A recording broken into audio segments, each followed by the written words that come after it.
Ooh, wee, technology family. Good morning on the West Coast. Good afternoon on the East Coast.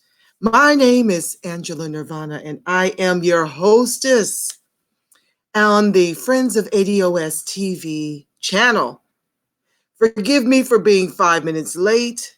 The struggle is real as I grow through technology to bring you ADOS hot topics and to continue making the case for reparations. Some more. One of these days, I'm going to be so grand that I'll be on YouTube Live and I'll be on Instagram Live and Facebook Live all at the same time. Good morning, Mr. John Harris. Thank you so much for your patience.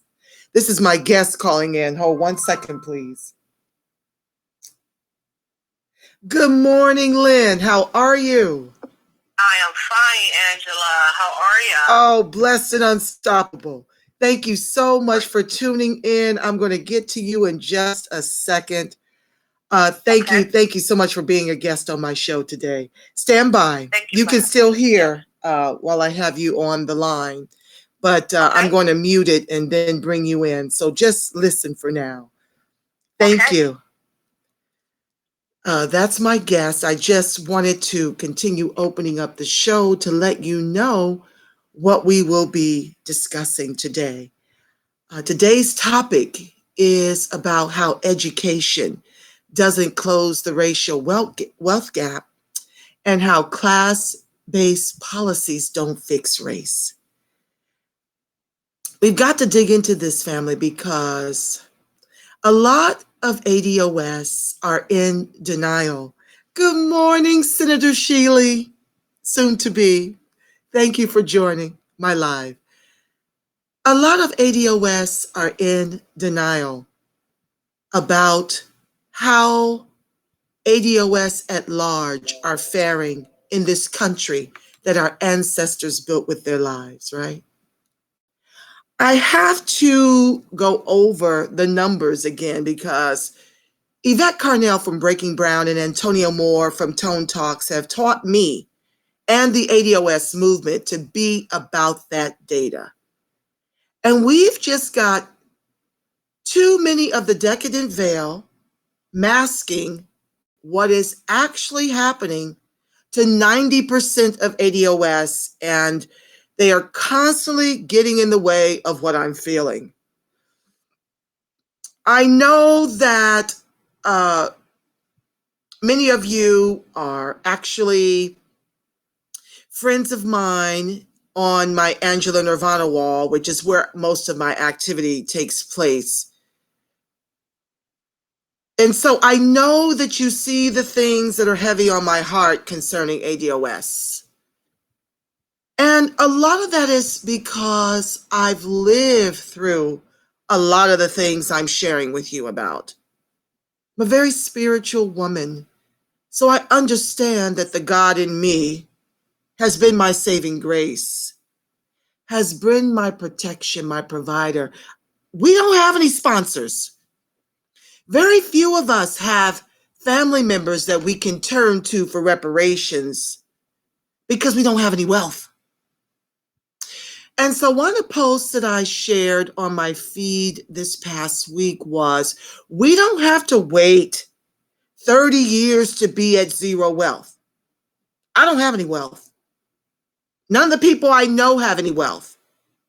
And when I begged the question on my wall, one person responded that his mother left $200,000 for him, and he's managed to make the most of that money.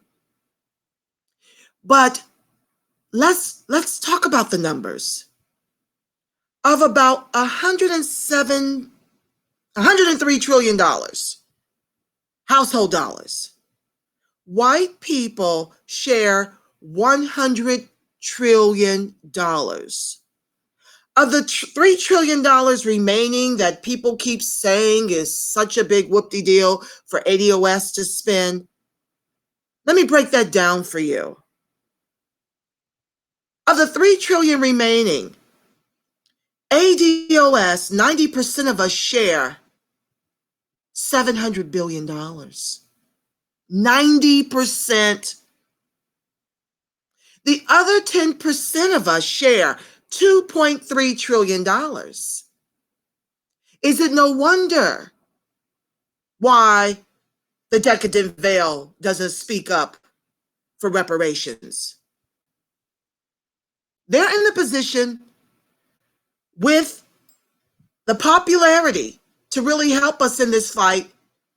And then you got people like T.I. who will go on Revolt Summit and talk against reparations when he has no clue what he is talking about, family. Because he's a part of the decadent veil. Everybody on that stage was trying to mask the failure because they want us to eat this slavery. And it's not going down, family. So I was in the courts the other day, and we were talking about the debates. I don't watch the debates because I already know they've pretty much gotten rid of Marianne Williamson, the only person that was vocal about our repair, because they want their emergency to become our priority. That's unseating Trump.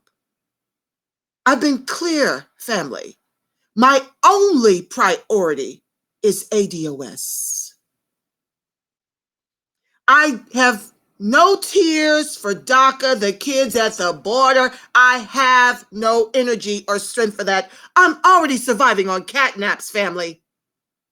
The movement is surviving on catnaps because we need everybody to pick up a brick, especially those of us that have education.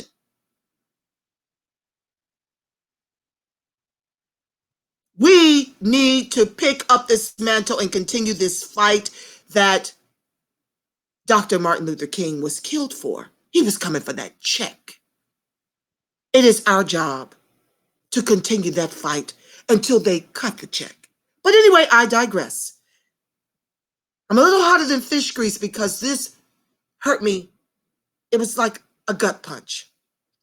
I'm at the courts, and we start talking about the debates. Two white ladies and two sisters, myself and my sister Annette.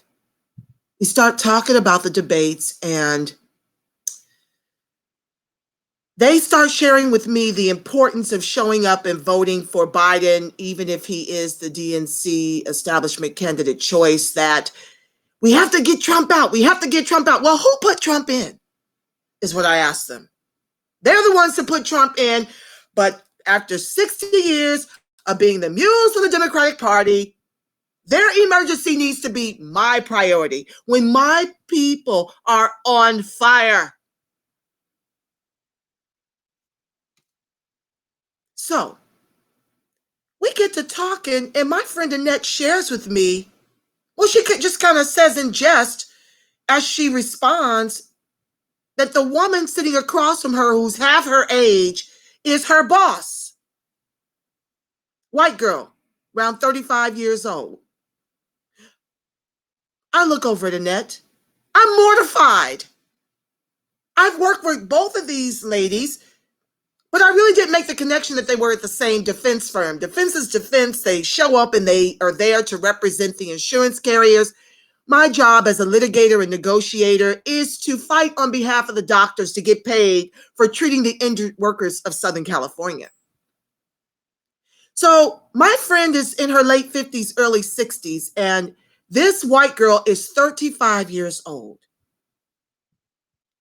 I get to talking to Annette, who shares with me about how she was let go after 20 years and amassing $180,000 a year. She was laid off from a major insurance carrier. I will try to keep their name out of my mouth.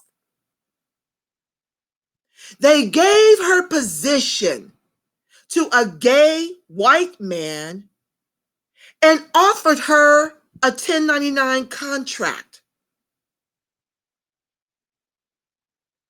So they had laid off 150 people, 70% of which were women, 90% ADOS. here in Southern California, family. This is not just happening in the South. Here in Southern California, where they try to pretend they are so liberal. So they file a class action lawsuit and lose on discrimination and are told that they need $350,000 to appeal the case. They didn't have the money, family. But you expect me and the ADOS movement to show up and to continue to be the mules for the Democratic Party. And we can't even appeal when we've been this grossly discriminated against. You got me all the way mixed up, family. All the way mixed up. So now she's working for this smaller law firm. Let me back up. She's got a bachelor's degree, a master's degree, and a law degree. We're sitting across the table from her boss and 20 years of experience. This white girl is half her age, doesn't have the experience, doesn't have her education. Neither did the white gay guy that they replaced her with.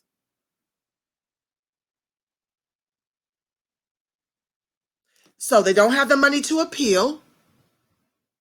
She ends up working for the law firm that I was there, fighting for money for my doctors.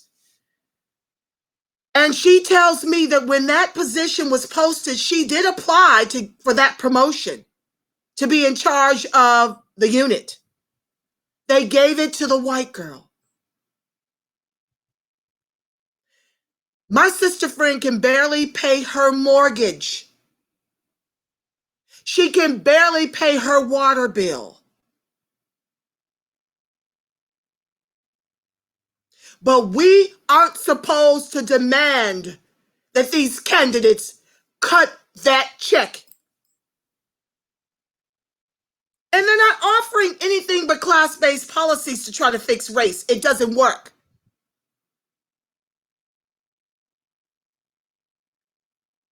I'm going to let my friend Lynn speak about her experience before I share about mine. Lynn, are you on the line? Here.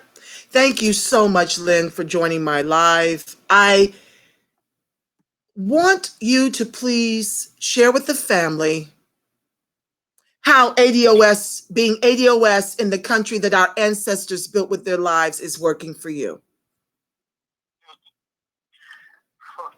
Well, that's a loaded question, Angela. That's a loaded question. I tell you what, we all understand what the realities of being ADOS in America is.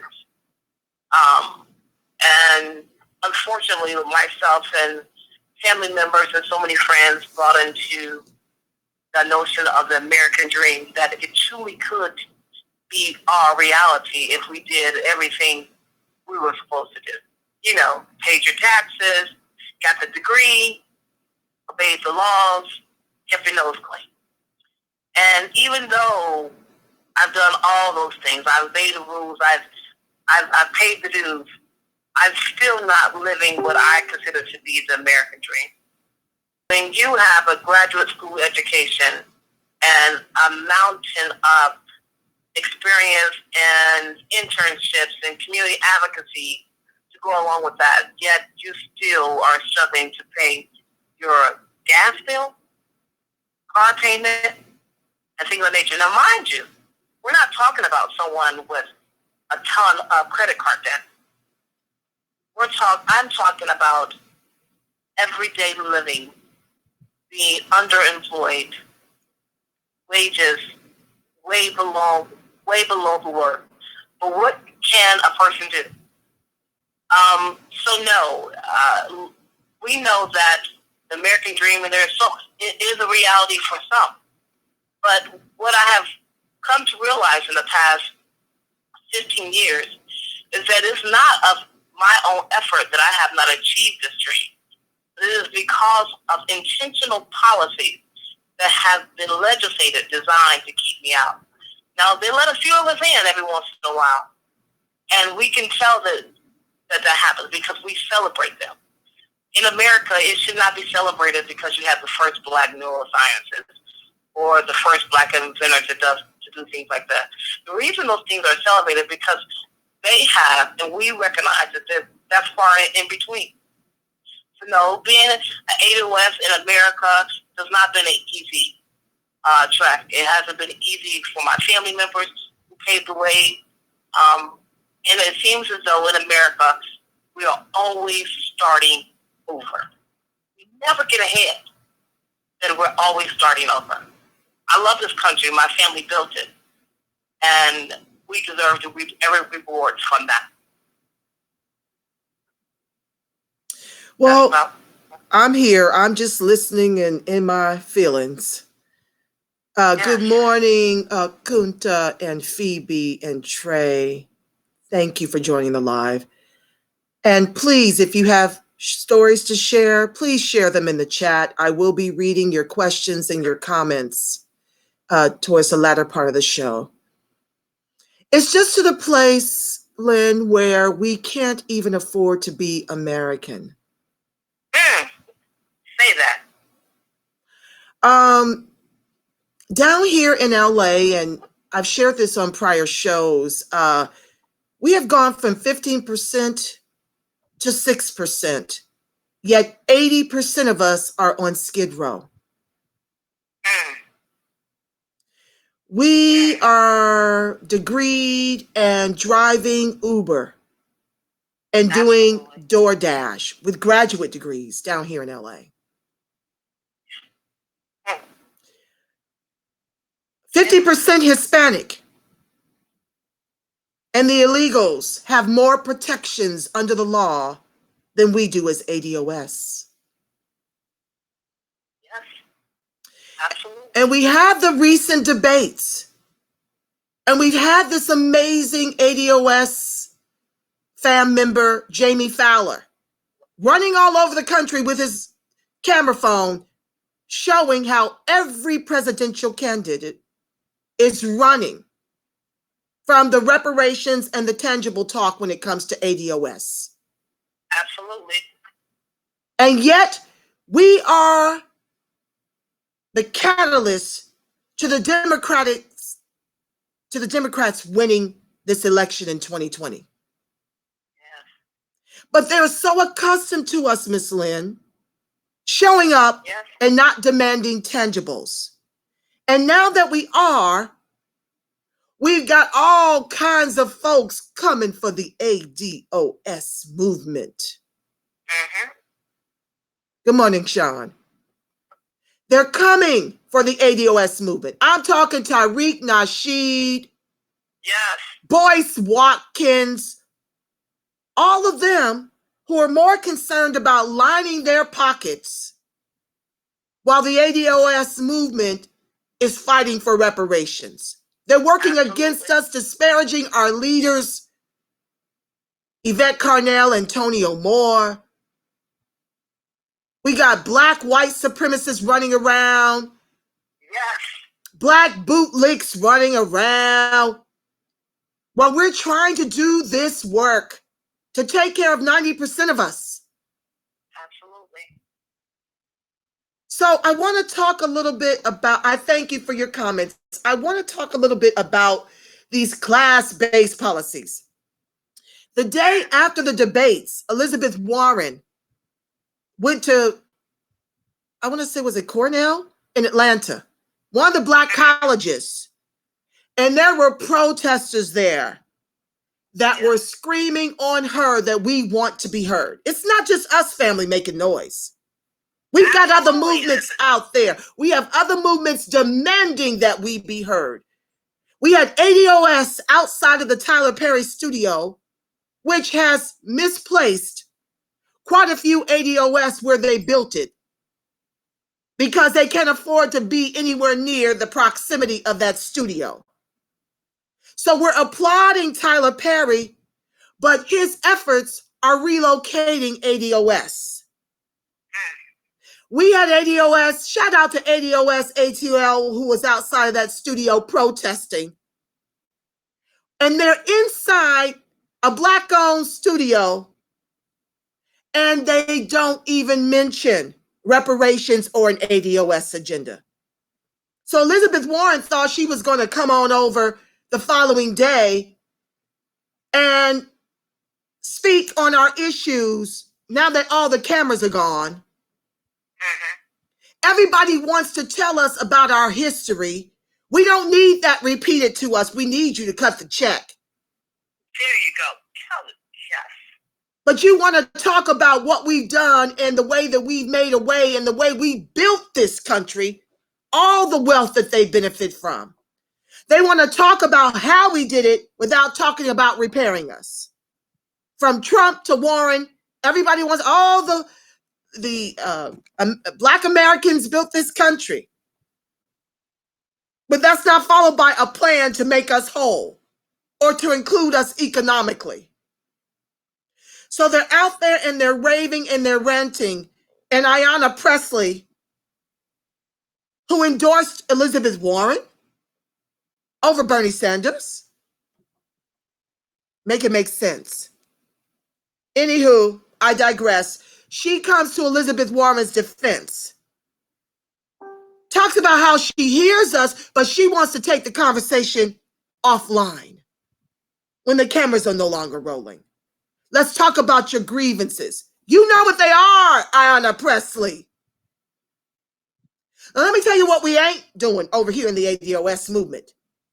If you are not a candidate running on an ADOS agenda with tangibles and reparations, we're not endorsing you. We're not giving you a dime. Understand that. And we will annihilate you. Just ask Kamala Harris. Just ask Cory Booker. That's the power of the ADOS movement. We don't have a problem coming for you. You will not come up as ADOS on the backs of ADOS and not be a voice in Congress for us. We're not having sidebar conversations. I will come on this live and expose you. I've got no problem doing it. I'm not running for office. Facebook can censor me all they want.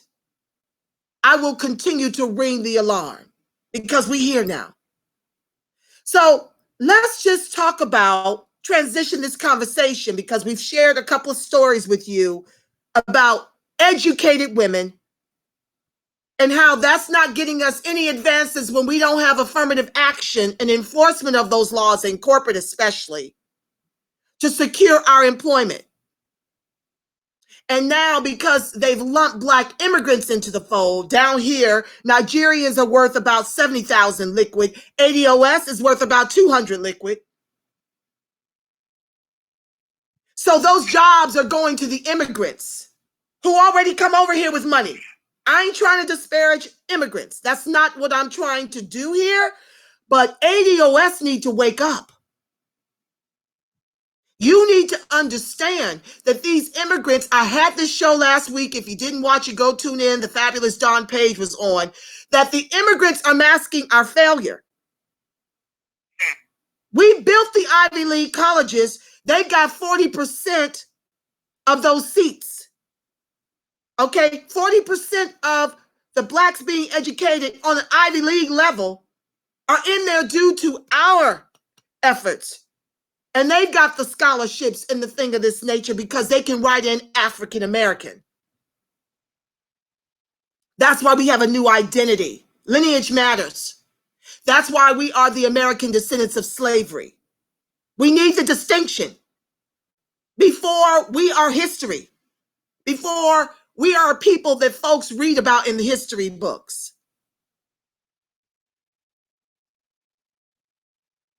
It's serious, family.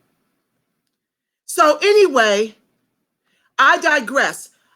I want to just share that These class-based policies don't fix race. All the education we've got between us, and we are having a hard time finding jobs that pay us above what we've invested in our education. So we get to carry that debt. We get to carry the debt of slavery, and we still can't get jobs commensurate with our level of education. Yeah. They will put immigrants in place. I was working at Wells Fargo Bank, $120,000 a year. I lost 2 friends to death. 25-year-old friend died from a stress-induced aneurysm in 2009 because she was told she could no longer go to school on company time because her sales numbers weren't there. The stress of that, because she wanted to earn more money, killed her. Another girlfriend of mine died around 40 from sarcoidosis. 20 years in the bank, degreed. They start coming for her position when she got married and had a child. They came for all of the ADOS positions. Who did they replace us with? Hispanics. Why was that? Because Hispanics are now in a position, 50% down here in LA can buy up all the properties while they reduce our numbers and we're relegated.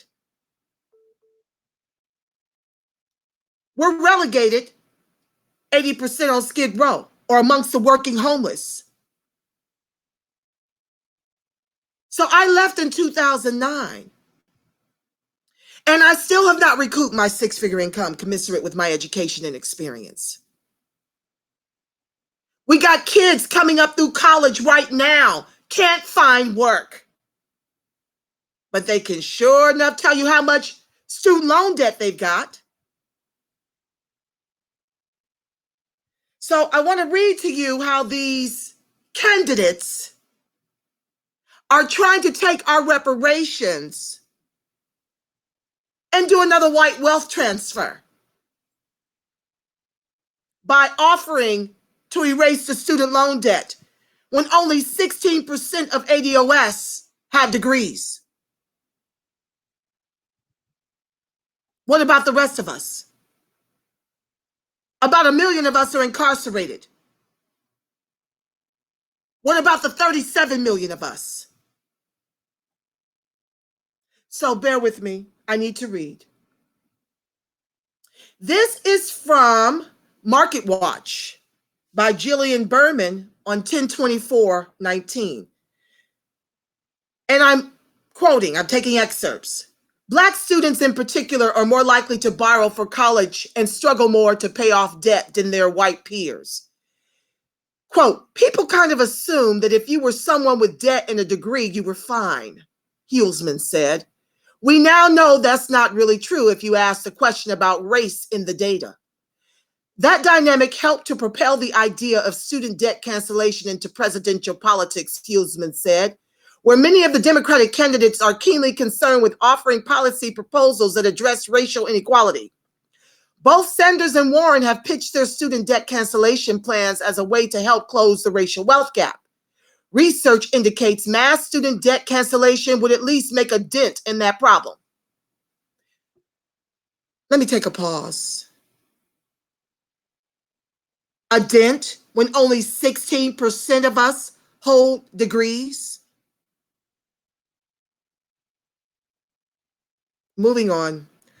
Despite the momentum, student debt cancellation faces an uphill battle. For one, for the policy to become law, it would take a Democratic president in the White House and likely a Democratic-controlled Congress.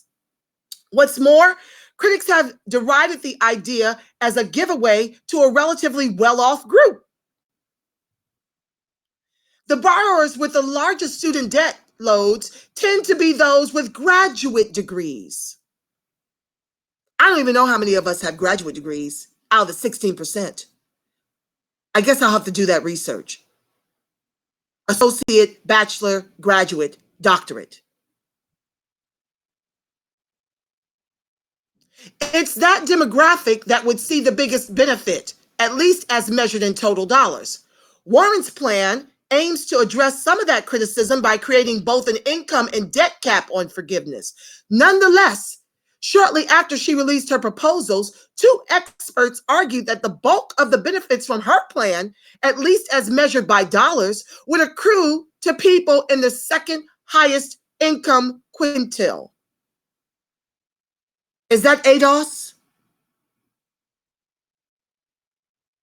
Family that want me to run out and cast my vote? Is that ADOS? Are we in the second highest income quintile? Moving on. If we're going to spend several $100 billion giving transfers from taxpayers to other Americans, are well-educated and relatively affluent Americans the ones that we should be spending the money on? Said Adam Looney, the Joseph A. Peckman Senior Fellow at the Brookings Institution and the author of one of those analyses. You're asking people who haven't gone to college or have gone to college and repaid their loans or have saved and gone to college to repay the loans of people who did go to college, he said. That is hard to get around.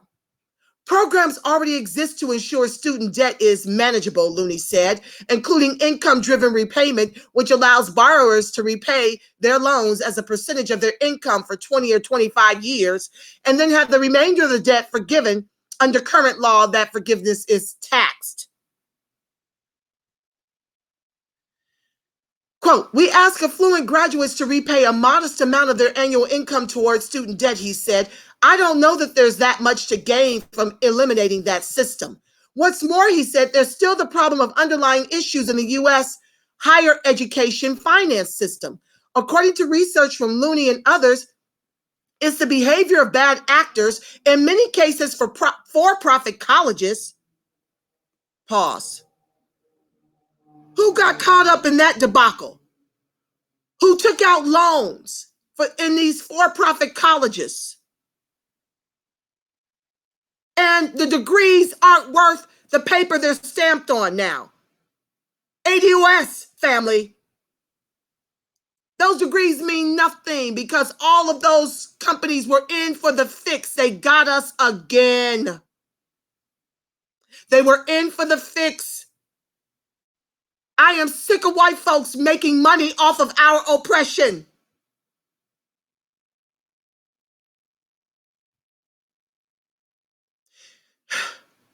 I'm sorry, family. I try to be kumbaya. I'm not screaming at you. I love you. But this boils my blood. I'm trying to work with my spiritual principles. But I am tired of benign neglect. I've had enough. That's why I had to do my own show. I'm tired of people telling me how I should talk about it, how I should think about it, how I should express about it. Show up and vote. We have to get rid of Trump. We are in the fight of our lives to prevent from becoming the permanent underclass in the country our ancestors built with their lives. Their blood, their bones are in this ground. I won't be silent.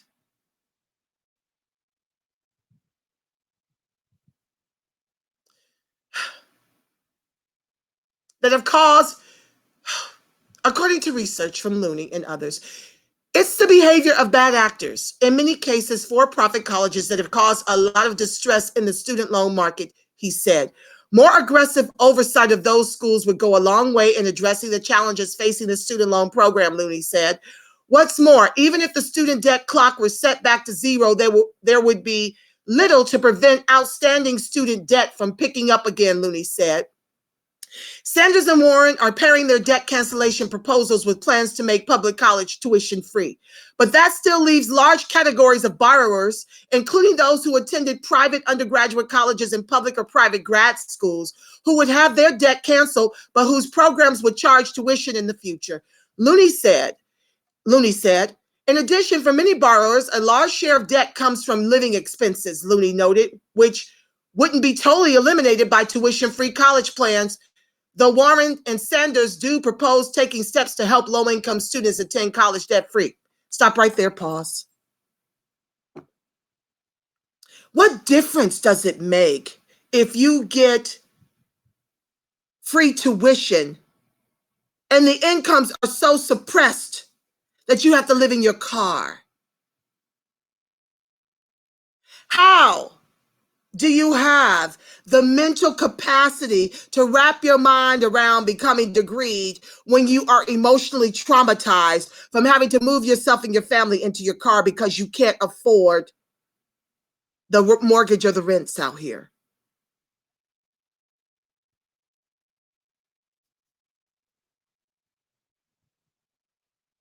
How do you make it out here in LA on $15 an hour when the rents are trending around $2,000 a month? I have a mortgage, family. The rents exceed my mortgage. If something happens to my condo, God forbid, I don't have $6,000 to move. Do you? The salaries are not commensurate with the cost of living. So all of the free education on the planet doesn't close the racial wealth gap. Moving on.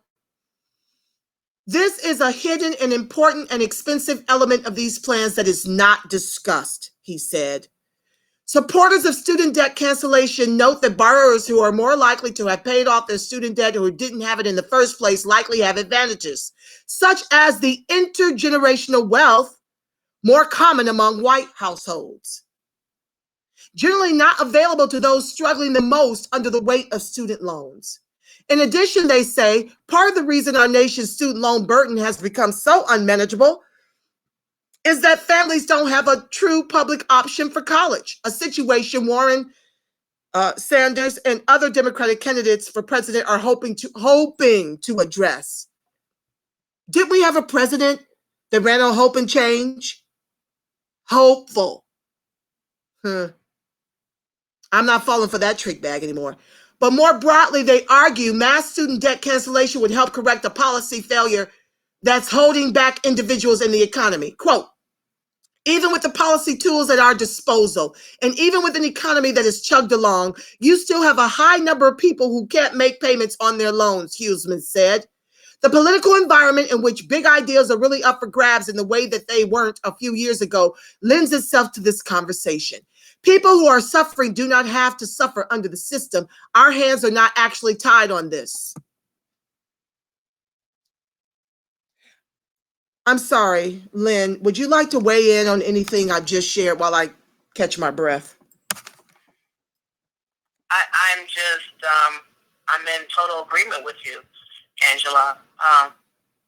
When we look at this trick that we have all fallen to, and so, and not in the sense of America, but one of the things we have to do with ADOS, we have to be more aware and alert as to what is going on around us in our environment, how the economy changes. Because about 15, 20 years ago, the way America works changed. And if we're honest with ourselves today, unless you're going to college for a specific degree, nuclear engineering or some kind of engineering degree, something to that effect, a lot of times, more so now, a community college might better serve your purpose. But in our efforts to be seen as equal to our white counterparts, we still pursue this dream of a four-year degree without preparation, without financial preparation, in hopes of being accepted in those circles. And now people our age, we see that it doesn't make a difference what your degree is in, where your degree comes from. There is still a section of society that we are not welcome in. So as we talk about education and college debt, we we have to be intentional and courageous to have these conversations with our children and our family members as to what is it that you really want to do. And does that require you to attend a four-year college? Or could you best be served at a community college? Case in point, my son, my youngest son, I was one of those people. We were bent on him going straight to college.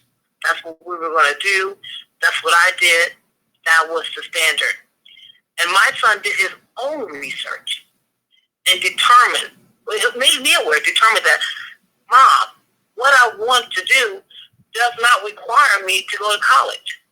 And I literally had this argument back and forth with him. You're going to go to college? And he made me realize, Angela, that why do you want me, his words were, why do you want me to attend college, to get in debt, to have a job, to sit in a room with people I don't like, people who don't like me, just so you can say that my son goes to Hampton? He said, is it worth it, Mom? Is it worth me having all this debt just so you can say my son went to Hampton or my son has a college degree? My kid told me that. Yes. Change my world. And I had to take a good look and look at the way the world of work is today and what is turning into be tomorrow. And so my mom did the best she could with the information she had. So when we know better, we do better. This whole entire election built around student debt and debt-free college. Debt-free college really isn't debt-free college, and we know this. So debt-free college means that you have an option of grants and other things of that nature in low-interest loans, so that when you graduate, you're not in a lot of debt. So there is no free college, period. And when you talked about how many of us have graduate degrees, I looked it up. So the 16% of us that have these degrees, 14% of ADOS have graduate degrees. Oh, that's good to know. Right. And you're absolutely right. You know, if this bill does pass, what type of impact is that going to have on our everyday income, our disposable income? So you're right. This entire reparations movement is essential, not only to, I look at it a different way, not only to the wealth of the ADOS community, but it is essential to our democracy and to national security in this country. You're right about that. And that's true, because we look at the immigrants who are coming over to this country, and we have such a welcome. We want to welcome everybody to America, right? But what we don't see is these immigrants are setting up their own country in our country. Yes, they are. In our country. So in LA and in other places, you have to speak another language in order to get a job? Yes. Yes. Where is the legislation that says, like in a lot of other countries, that the first language is the English language? And if you're coming to our country, you're welcome. But you're going to do it the American way. We are quickly becoming not just the underclass, we're becoming the underclass of the underclass. You're and we absolutely don't have right. a financial footing to stand upon. And that is dangerous, because I've been to other countries, I worked there, and I love visiting. But I tell you what, this is the country that my ancestors built. Yep. This is where they died and bled, hung on trees. Come on. This is my damn country. Just like my African friends believe that Nigeria or wherever is their country. This is my country, and I have every right to be afforded the opportunity. We're not asking for a handout. We're asking for our just due, our overdue payment for what our ancestors did for this nation. Amen to that. If we don't get it, America's not going to fall. We don't have to come to war. It is going to fall. Yep. And that's what these presidential candidates need to say. There's an economist, and I'm going to have to share this with you in an email because I'm not prepared to get it now, who talks about The fact that we call it African Americans, but the ADOS are subjected to, they're not allowed to prosper in the American economy, and how dangerous that is to the American national security. And so if we're going to continue to be the underclass and our children continue to be traumatized, then what's going to happen is we're going to take this nation is going to become a nation of domestic war. Yep. And that's what's going to happen. So I love what you're doing. We have to keep up with it. We cannot falter and not give up, because this is a place where our children and our grandchildren have to make their home. And at the end of the day, I don't care what nobody says. You can visit all the other countries in the world. Teach. Even in Africa. Come on. You in Africa, you are a Black American, and you are not accepted. Yeah, you've got all these movements encouraging us to move to Africa like it's one country. It's a continent, and they're at war. They've got Black, white oppressors over there. They got folks selling them out. Absolutely. I'd rather deal with the white supremacists I know and fight for what is rightfully due us as a debt. Tell the truth, yes. Reparations is not just for slavery. It's for ongoing accrued systemic racism, oppression, and disadvantage. Yes. Slavery by another name. That's all this is. We are still enslaved. Yes. Nothing different about what's happening right now. You got to work 2 and 3 jobs. You can, and the reason why a lot of us can't get jobs out here in California, not only is it Spanish, we have no social capital. Absolutely. We don't have anybody in a position to hire us. I've been blessed. It's my faith that has sustained me. While Bank of America was trying to foreclose on my home, while I was going through a 2.5-year loan modification. Okay? Then I was blessed to have a $25 billion settlement with the major banks who had to work with me and cut my mortgage in half, cut the principal in half.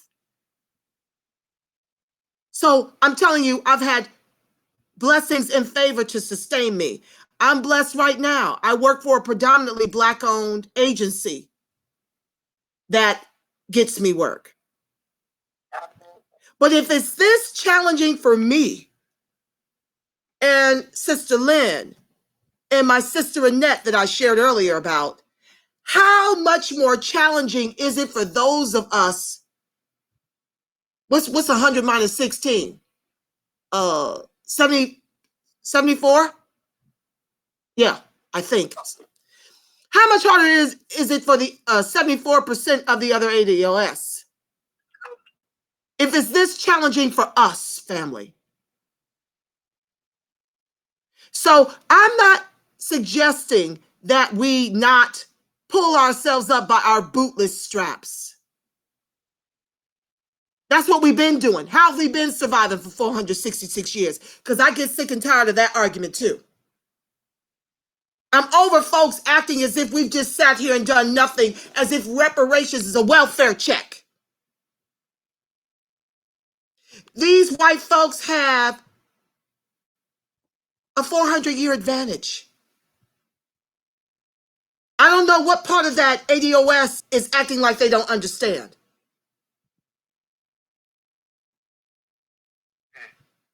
You know what, Angela, I want to add to this real quick. I'm going to have to go into this, but I want to add to this. The worst part about this whole entire thing, you can see it during this presidential election. Yes. Is the systemic racism. And let me tell you how they hide it. They hide it under the Jewish liberal white woman. Teach. The most dangerous to our community. They hide the racism up under their Jewish face, the white liberalism, and the Democratic Party. And we have yet to see this truth. That's who are the whole entire system. But that is our near and present danger right there. We have to open our eyes and see exactly what we are up against. Just because there's a D behind their name, just because they're progressive, just because they're liberal, don't think that they're your friend. Thank you. Thank you, Lynn, for being on the call. I'm going to let you go. I know you have a very, very busy Saturday ahead of you. I'm going to wind down with the rest of my viewers and read their comments from the chat as I have promised. I appreciate you. I love you. And I look forward to speaking to you soon. Take care. Bye-bye. Thanks, love. Peace. Okay. Okay, family. Before I read the comments and the questions, if there are any, I want to remind you, family, to take care of yourself in this process. I stayed away from activism for so long because it's exhausting. It's exhausting work. But I found my tribe in the ADOS movement. I'm the proud co-founder of the ADOS SoCal movement. I am the proud co-founder of the ADOS with the Friends of ADOS Super PAC.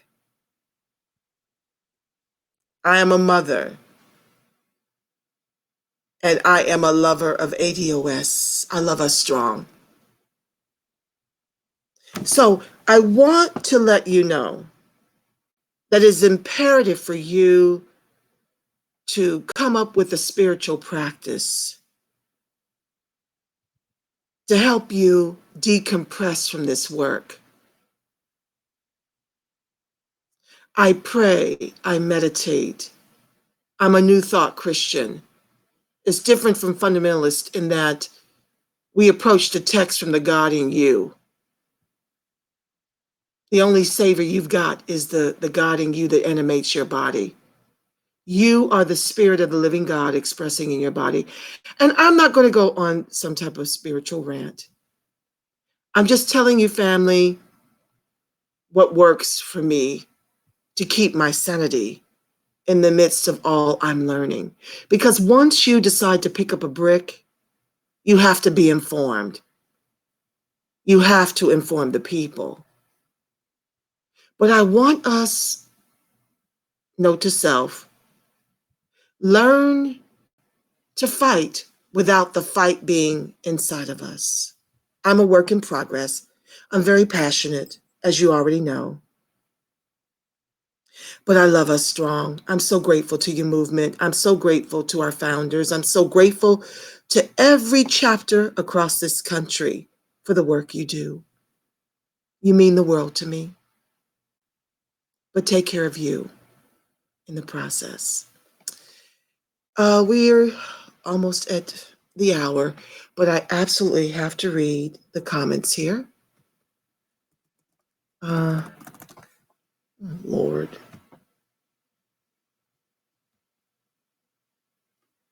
Okay. Okay, that's not the top. Oh, do I go down? Good Lord, where's the bar? Ronnie Flag says, my sister, there's more comments up top. I don't know how to get to them. Ronnie Flag says, my sister, please watch the Ray Hagan video on my line. It's entitled The Bloodline Conspiracy. Family, The Bloodline Conspiracy is in the chat. The comments will be posted once the live stops, okay? Oh, we got about a good 6 minutes. Kunta says, they are hoping we vote for them, but it looks like 45 will be in office a second term. Kunta, I don't know about that. It appears that the majority of ADOS are sleepwalking. I'm really disenchanted by the fact that a lot of these reality TV vloggers have like 1 million followers, and yet Yvette and Tone have under 100,000. So I don't know that Trump will get another term because ADOS are not awoke yet fully. But it's our job to awaken them and, you know, preferably by 2024, uh, we will have we will have awakened them and really will get this reparations done. I don't know. I'm not very hopeful. Kunta says, I agree, a 2-year trade would be better than a 4-year degree any day. Okay, absolutely. Some other things I want to suggest that you share with your children is that they need to focus on STEM, and they need to focus on that science, technology, engineering, math, medicine. But they also need to focus on getting jobs with the government.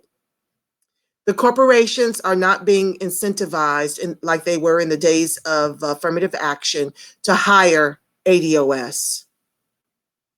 So therefore, we have to try to get government positions. And also, if you have a home, what I'm intending to do, since my daughter wants to be an orthodontist, is to borrow against the equity in my home to build her a practice and to help her with that practice.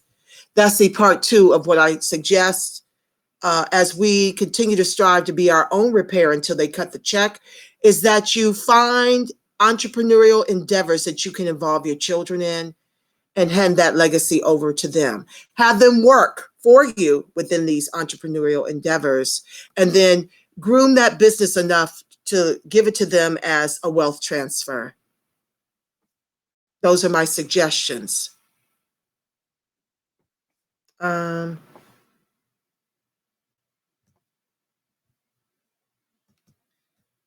okay. They are pushing to help their children, not ADOS, Kunta says. Absolutely. Hold on one second. Ooh, I see that thin gray bar. Let me go up to the top. Okay.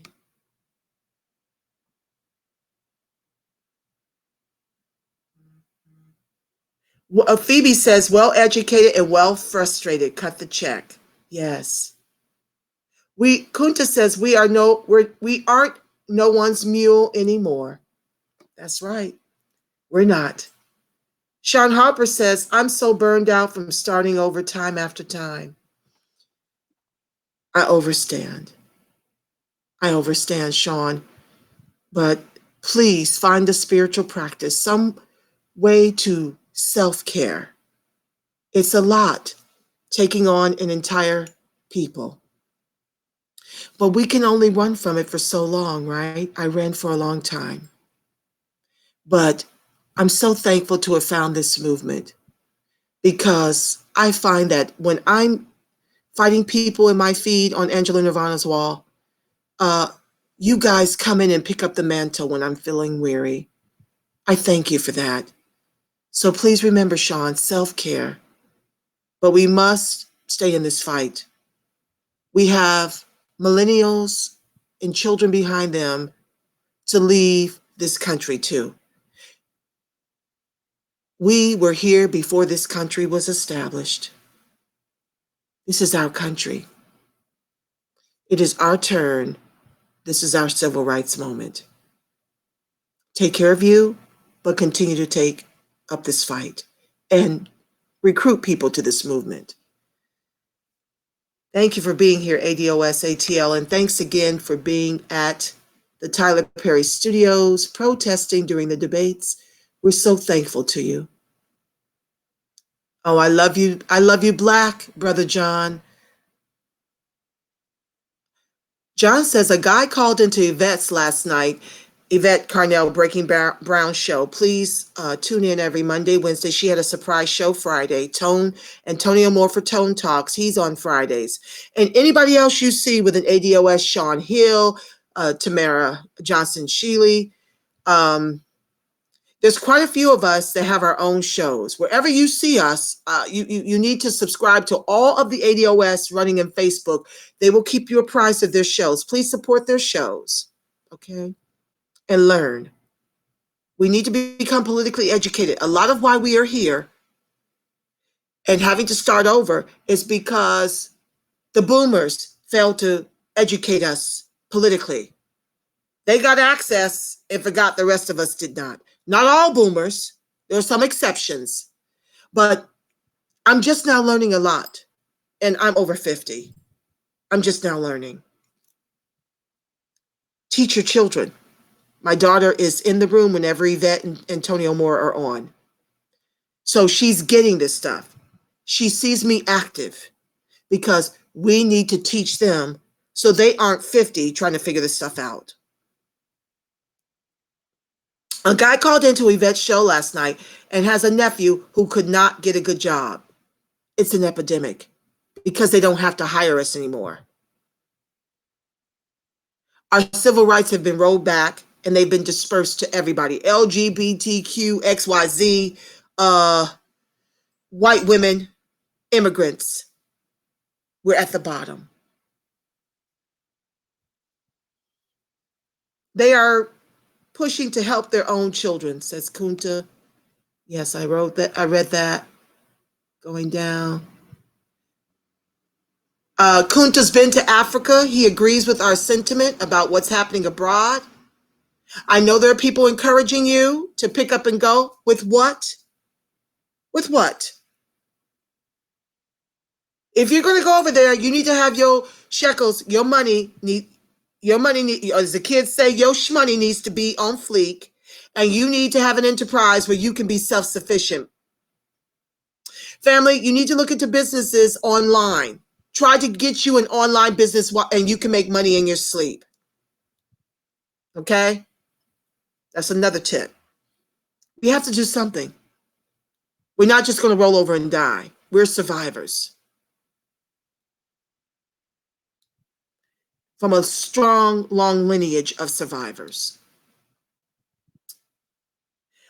John says, ADOS is here and there's nothing they can do. Thanks, sis, for that real talk. We are doing the work. Yes, we are. Yes, we are. ADOS is here like a steady drumbeat. And I'm grateful to you. Thank you. Kunta says, one sad thing is a lot of the top 1% think just like Trump, but they won't speak like him in public. That's the challenge, Kunta, with the Democratic Party. Folks want to act like this just happened under Trump. My reality is no different under Trump than it was under Obama. Obama bailed out the banks with our tax dollars and failed to regulate the banks, failed to insist that they lend to us. What's different? But they want to nail me to the cross when I talk about Obama and how little he did for the very ADOS who put him into office. Moving on. ADOS Los Angeles. Yep, they're out here. I'm ADOS SoCal. There's two of us out here. Senator Shealy, thank you. This broadcast was fire. I got to thank Senator Shealy. I refer to her as Senator Shealy because she's ADOS, and ADOS movement is behind her with everything we've got because she's been with us. She is about our reparations, and she is about tangibles. And she is the one that inspired the birth of the Friends of ADOS TV show when she allowed me the privilege of co-hosting her show on 2 occasions. I am so grateful to her. She's like my sister from another mister. Many of you are. Many of you are. I love all of you. I'll never forget that conference. ADOS, ADOS, ADOS. It's in me. It drives me. It drives each and every one of us. But I'm so thankful that she pushed me out of the nest and forced me to give birth to this show. I'm so grateful that my commentary is helping many of you. I'm so grateful that God gives me life and breath to do this work. He gives me the passion. He has wired me in the way that he has. I'm not for everybody. I'm not trying to be. I'm just thankful. Despite the challenges, I'm thankful because I understand that these challenges don't come to stay. They come to pass. And we are going to be directly responsible for that, family. Rita Forte says, first time on one of your broadcasts. Thank you, Rita. Mwah. God bless you for that. Thank you for spending your Saturday with me. Marlon Aldrich, co-founder, Friends of ADOS Super PAC. He says, will the programs of Bernie Sanders help those of us who want to become self-employed? For example, will his Medicare for All help self-employed people? I don't know the answer to that. I have to research it. I am certain that having Medicare for All will help everybody because they want to charge me $14,000 a year. Actually, I think it's around $550 a month, so $7,200 a year for Obamacare, and then $8,000 deductible if I have to be hospitalized. I'm not doing that. Thankfully, I found a doctor that will see me as an ailment arises, and I pray a lot, so I have been kept by God. It's too expensive. That's not in the budget. So I'm assuming Medicare for All is going to help everyone at least have access to medical care. Now, I don't know how good that medical care will be, so I highly encourage you, family, to drink your water, to get plenty of rest, to come up with an exercise routine, and to come up with a spiritual practice to keep your peace of mind. Okay? You have to be your own prescription. You have to come up with a way to take care of yourself if you can't afford this outlandish health care. Okay? Rita Forte says, Tamara, I see you have Marianne Williamson in your pick. I was on her campaign staff the last 3 months, but this last week the campaign made some staff cuts. Oh, Rita, I have to have you on my show. Oh my God, that's frightening. Am connected with ADOS Bay Area now, though. Awesome, Rita. That rocks. Rita, do we know each other? Through the Marianne Williamson campaign? Inbox me, Angela Nirvana. Keep doing the work, sister. ADOS. You bet, Kunta. Okay, guys, I'm 13 minutes over. I thank you so much for being here. I want to close with a closing prayer that my church often states. And it's brief. And you can tune out if you don't want to be prayed for, but I want to pray for us.